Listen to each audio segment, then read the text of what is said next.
Good morning, my name's Laura Dawson and I'm from St Stephen's and I'm talking to you about my thoughts on our Bible passage this morning, which is Luke 22, 24 to 38.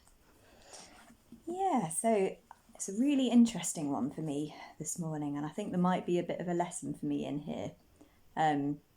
So it's interesting that just before this passage, they're kind of speculating about who it is that might betray Jesus. And then they go into almost kind of, I think, a bit of a defensive mode of who's the greatest.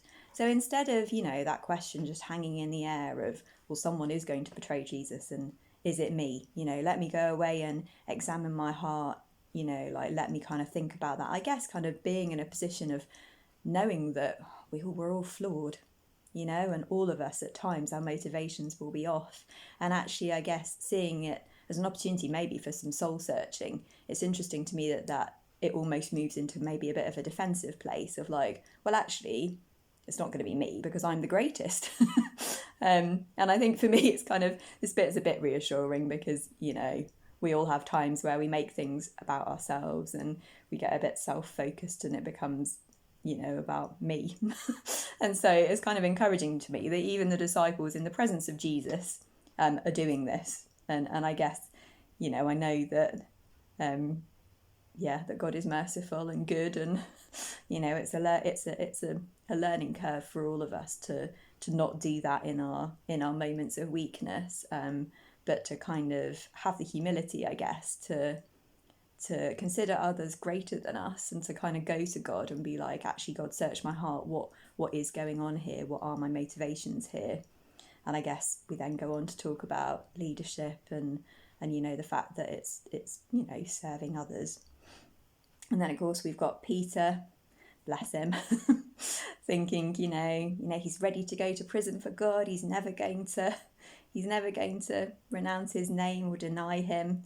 And I guess to me it's interesting the way this passage ends, because it ends with Jesus, saying that obviously in the past when they've gone with him, they've lacked for nothing. They didn't even take a purse or a bag. They could just depend completely on Jesus. And it's interesting, the last bit, because he's saying, now take back your purse, now take back your bag.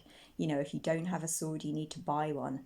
So there's something quite significant in this little bit right at the end. He's preparing them because he knows what's coming and he knows that there's going to be a battle, and so I think it's probably quite easy to kind of miss that little bit that's in there at the end. I'd certainly never seen it before today, but I think there's something significant. Again, he's saying, that it's going to be fulfilled. It's reaching fulfillment. So, there's another sign again to the disciples that things are changing, things are not going to be as they were, that he is asking them to take back some of that authority, some of that responsibility for leading themselves, for carrying the things that they need. So I think that just struck me again this morning, along with kind of the reassurance that we're all human and we all make mistakes and we all make things about us that aren't about us. So nice to see you again this morning. Hope to see you tomorrow. Have a good day.